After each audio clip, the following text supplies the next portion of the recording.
नमस्कार दोस्तों, स्वागत है आपका मेरे इस यूट्यूब चैनल पे। तो आज दिनांक 24 अप्रैल 2021 को भारत के नए मुख्य न्यायाधीश की नियुक्ति हुई है। इनका नाम है justice N V Ramanna. Justice N V Ramanna है कौन, किनकी जगह पे बने हैं, चलिए देख लेते हैं। तो देखिए, जस्टिस नूथापति वेंकटरमन भारत के 48वें सीजेआई के रूप में आज पदभार संभाले हैं। इनको शपथ दिलाई है हमारे राष्ट्रपति महामहिम रामनाथ कोविंद जी ने। कहाँ दिलाई है, तो राष्ट्रपति भवन में दिलाई है। हमारे भारत के जो सीजेआई हैं उनको शपथ कौन दिलाता है, राष्ट्रपति दिलाता है। इस आर्टिकल में है, आगे हम बात करेंगे।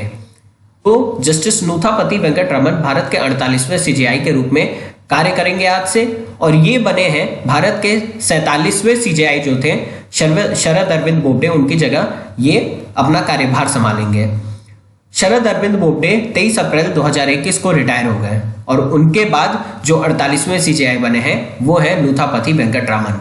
भारत के मुख्य न्यायाधीश के पद कितना महत्वपूर्ण होता है, इसका अंदाजा आप इस बात से लगा सकते हैं कि यदि भारत का राष्ट्रपति अपने पद पे न हो तो भारत का उपराष्ट्रपति राष्ट्रपति के रूप में कार्य करता है। यदि भारत का उपराष्ट्रपति भी न हो अपने पद पे तो भारत का मुख्य न्यायाधीश कार्यवाहक राष्ट्रपति के रूप में कार्य करता है।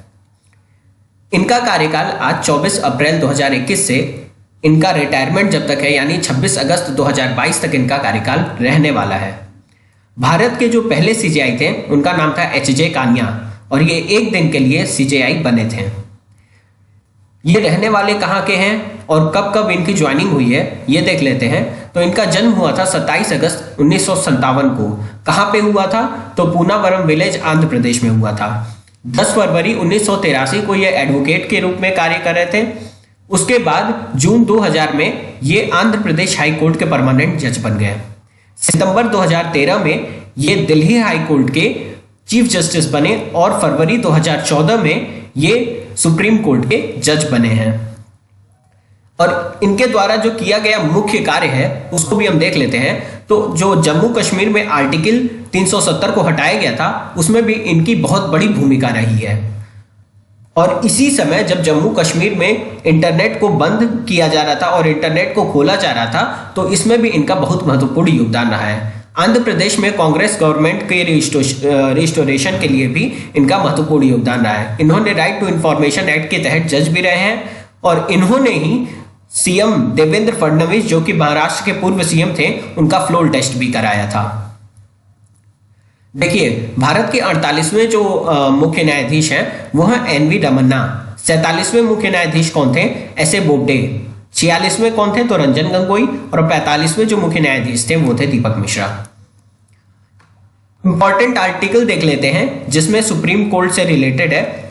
124 से लेकर 127 तक सुप्रीम कोर्ट से रिलेटेड आर्टिकल है हमारे संविधान में। 124 ये कहता है कि सुप्रीम कोर्ट का इस्टेब्लिशमेंट होगा, उसका कॉन्स्टिट्यूशन होगा। 125 में न्यायाधीशों की सैलरी के बारे में बताया गया है। 126 में appointment of acting chief justice के बारे में बताया गया है। 127 में अपॉइंटमेंट ऑफ एडहॉक जजेस के बारे में बताया गया है। 131 में original jurisdiction of supreme court के बारे में बताया गया है। ये ओरिजिनल ज्यूरिडिक्शन क्या कहता है, जो आर्टिकल नंबर 131 है वो ये कहता है कि अगर सेंटर और स्टेट का कोई इशू है तो उसको सॉल्व करने के लिए सुप्रीम कोर्ट होगा। 137 में रिव्यू ऑफ जजमेंट जो भी सुप्रीम कोर्ट देता है उसका रिव्यू आर्टिकल नंबर 137 में है। 138 में ज्यूरिडिक्शन के इनलार्जमेंट से रिलेटेड है। और 141 law declared by the Supreme Court to bind all the court. जो भी लॉ सुप्रीम कोर्ट बनाता है वो भारत के सभी जो भी न्यायालय है वहां पे ये लागू होगा। तो ये कुछ फैक्ट्स थे। आज 24 अप्रैल 2021 को भारत के नए मुख्य न्यायाधीश नियुक्त हुए हैं जिनका नाम है नूथापति वेंकटरमन। अगर वीडियो अच्छा लगा हो तो प्लीज चैनल को लाइक शेयर एंड सब्सक्राइब कर दीजिएगा। धन्यवाद।